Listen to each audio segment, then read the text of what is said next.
Shalom semuanya. Saat kita berdoa, kita seringkali mengakhiri doa kita dengan frasa dalam nama Yesus. Dalam nama Yesus, doa kita mengalir seperti sungai yang menenangkan hati yang resah. Dalam nama Yesus, segala kekhawatiran kita terangkat. Dalam nama Yesus, kita dapat menemukan ketenangan dan kekuatan.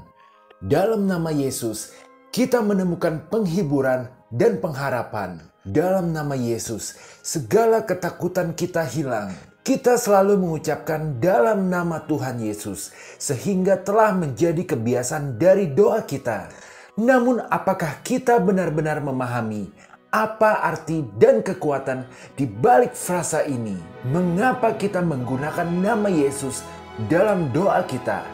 Apakah ini hanya tradisi atau ada makna yang lebih dalam dan kuat di baliknya? Lewat terang Alkitablah, ternyata kita dapat menemukan alasan-alasan dahsyat tentang mengapa kita harus berdoa, mengucapkan dalam nama Yesus dengan kesungguhan iman.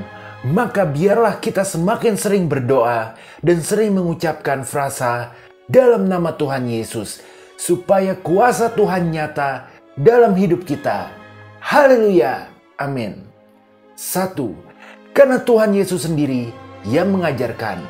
Yohanes 14 ayat 13 tertulis, "Dan apa juga yang kamu minta dalam namaku, aku akan melakukannya, supaya Bapa dipermuliakan di dalam Anak."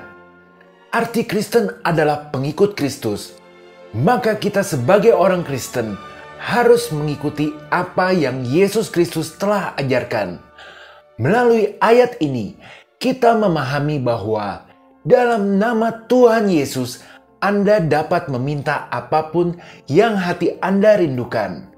Karena Tuhan Yesus yang setia telah berjanji akan memenuhi doa tulus Anda. Anda pun akan merasakan kegembiraan dan akan mempermuliakan nama Tuhan kepada orang-orang lain.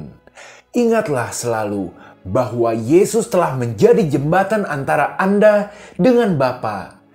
Jadi dalam setiap doa yang Anda ucapkan, Bapa akan dipermuliakan. Ini kalau Anda perhatikan benar-benar, maka Anda akan merasakan suatu jaminan karena Yesus ingin nama Tuhan kita itu diagungkan.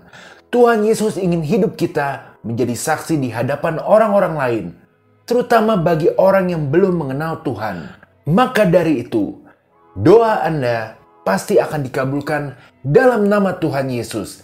Cepat atau lambat, doa Anda pasti dikabulkan. Tuhan akan memberikan yang lebih baik di dalam setiap penundaan yang Anda alami. Jika Anda meminta A, maka Tuhan nantinya akan kasih A+. Luar biasa. Marilah kita mengucap syukur atas janji Yesus ini. Kuasa Tuhan tak terbatas, tak terhingga. Dalam nama Yesus, karya Tuhan akan nyata dalam hidup Anda. Haleluya. Amin. 2. Sebagai bentuk penghormatan atas kuasa dan otoritas Yesus dalam hidup kita. Kolose 3 ayat 17 tertulis, "Dan segala sesuatu yang kamu lakukan dengan perkataan atau perbuatan, lakukanlah semuanya itu dalam nama Tuhan Yesus sambil mengucap syukur oleh Dia kepada Allah Bapa kita." Bahkan ternyata kita diperintahkan dalam setiap tindakan, perbuatan dan perkataan dengan didasarkan nama Tuhan Yesus. Karena ini sebagai bentuk penghormatan kita dalam hidup atas kuasa dan otoritas Yesus yang kita akui sebagai Tuhan. Jadi jika Anda belum, mulai sekarang dalam setiap perkataan dan perbuatan Anda, ucapkanlah nama Yesus, Tuhan yang Anda cintai. Karena dalam Yesus, Anda akan menemukan arti sejati dari segala sesuatu yang Anda lakukan atau katakan. Minimal ucapkan dalam hati, sehingga Allah Roh Kudus akan memberikan Anda pemahaman dan tuntunan dalam bertindak atau berkata.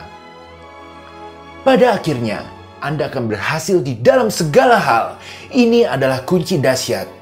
Dalam nama Yesus, Anda dapat menjalani hidup dengan baik. Dalam nama Yesus, Anda dapat melakukan segala sesuatu dengan tulus. Dalam nama Yesus, Anda akan memuliakan Bapa kita yang penuh kasih. Dalam nama Yesus, Anda temukan kekuatan. Dalam nama Yesus, mari kita mengucap syukur selalu. Haleluya. Amin. 3. Karena kita sedang mengharapkan kuasa Yesus bekerja dalam hidup kita. Filipi 2 ayat 9 tertulis, itulah sebabnya Allah sangat meninggikan dia dan mengaruniakan kepadanya nama di atas segala nama. Tekankan dalam pikiran bahwa Yesus adalah sumber kekuatan yang tidak terbatas dan dapat diandalkan. Kuasa Yesus dalam hidup kita begitu besar. Ia adalah sumber kekuatan yang tak terhingga. Beberapa kuasa Yesus yang bisa kita alami adalah kuasa penyembuhan. Yesus adalah penyembuh yang ajaib. Ia dapat menyembuhkan penyakit dan melawan segala kelemahan. Dalam iman, kita dapat mencari kesembuhannya. Kuasa pemulihan. Yesus dapat memulihkan hati yang hancur. Ia menghibur dan menguatkan ketika kita terluka. Dalamnya, kita menemukan pemulihan yang sejati. Kuasa pengampunan. Yesus adalah penebus dosa. Ia memaafkan dosa-dosa kita dan memberikan hidup yang baru. Dalamnya, kita menemukan pengampunan dan kebebasan. Kuasa pembebasan. Yesus memerdekakan kita dari belenggu dosa. Ia menghancurkan kuasa kegelapan dan membebaskan kita. Dalamnya, kita menemukan kebebasan yang sejati. Kuasa kemenangan. Yesus telah mengalahkan maut dan dosa.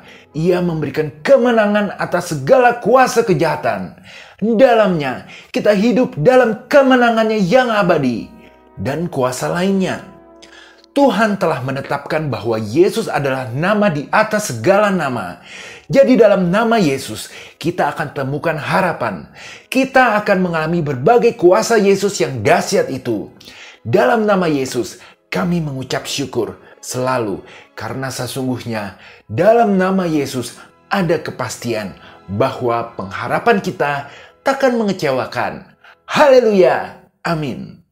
4. Karena Yesus adalah sumber kehidupan dan kekuatan kita. Yohanes 14 ayat 6 tertulis. Kata Yesus kepadanya, Akulah jalan dan kebenaran dan hidup. Tidak ada seorang pun yang datang kepada Bapa kalau tidak melalui aku. Di dalam dunia ini ada dua jalan, lebar dan sempit.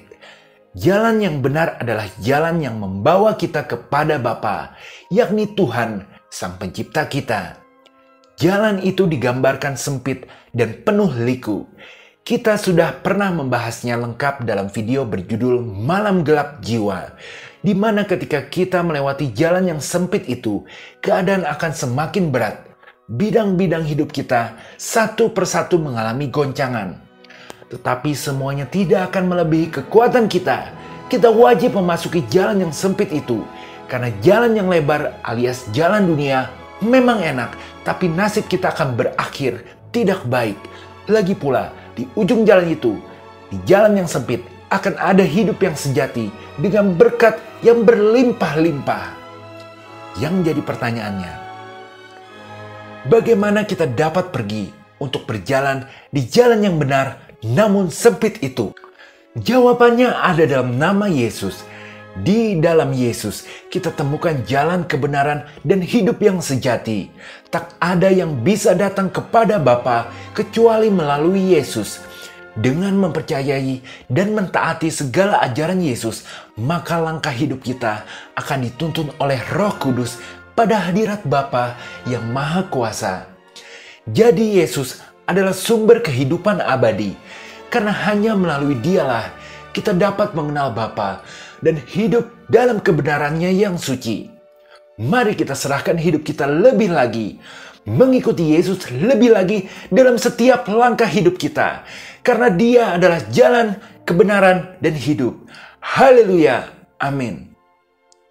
5. Karena nama Yesus memberi kita akses langsung kepada Bapa di surga.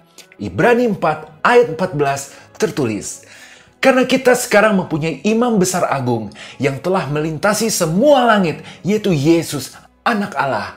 Baiklah kita teguh berpegang pada pengakuan iman kita. Pernahkah Anda bertanya, Mengapa luar angkasa luas sekali, namun hanya di bumi saja ada kehidupan? Karena ada Tuhan yang kita panggil Bapa, menciptakan dan mendesain seperti itu. Bapa dalam penciptaannya telah menunjukkan kebesarannya.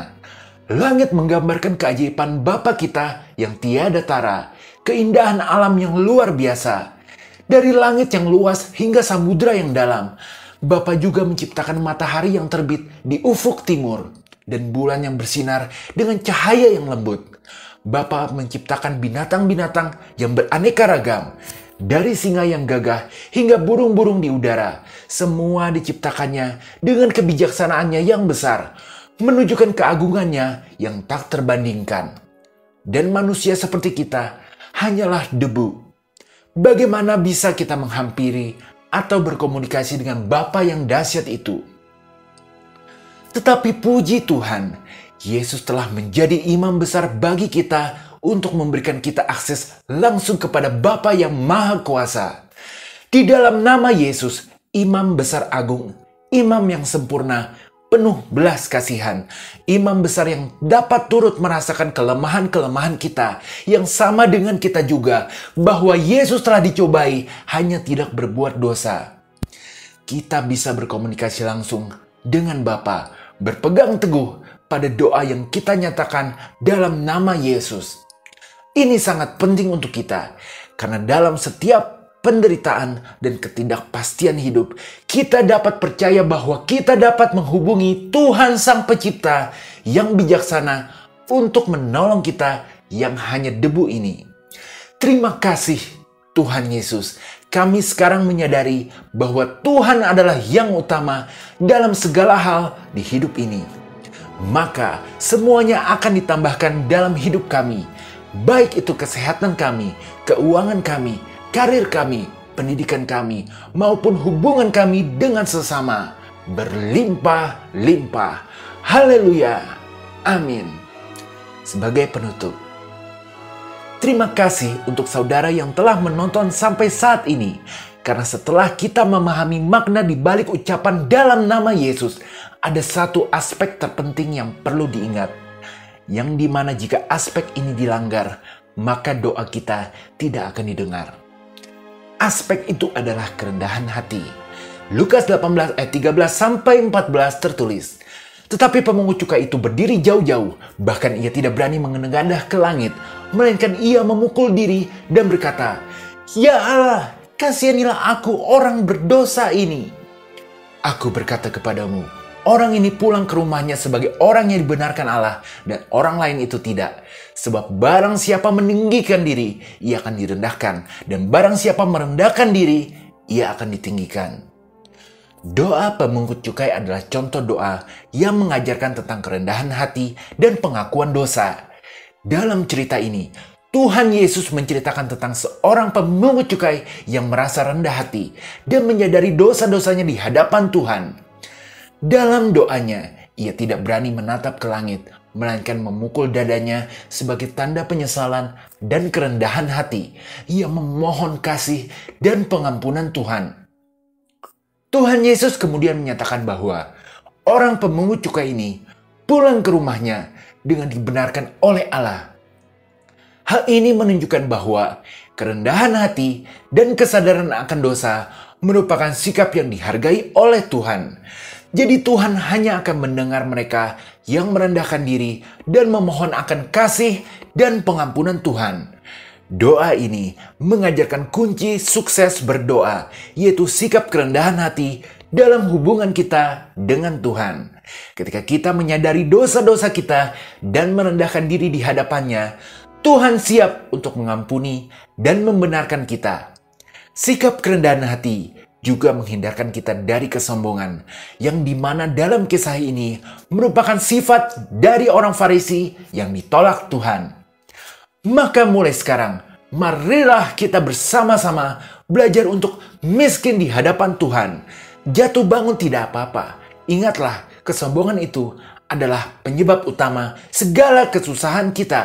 Bahkan saya pernah mendengar bahwa Ayub dalam kisahnya itu sebenarnya ada sifat sombongnya. Tapi saya lupa pernah baca di mana Barangkali ada yang tahu, sehingga pada akhirnya kisah Ayub berkata, dia sekarang sadar bahwa dia hanyalah debu. Intinya, kesombongan sangat berbahaya. Biarlah kita bisa selalu belajar rendah hati, agar kita bisa selalu dekat dengan Tuhan. Amin. Akhir kata, terima kasih telah bersama saya dalam video ini. Semoga kita semua diberkati dan semakin mengenal Yesus dalam hidup kita. Amin. Jika berkenan, berikanlah like, share, dan subscribe, serta tulis masukan di kolom komentar. Terima kasih. Tuhan Yesus memberkati.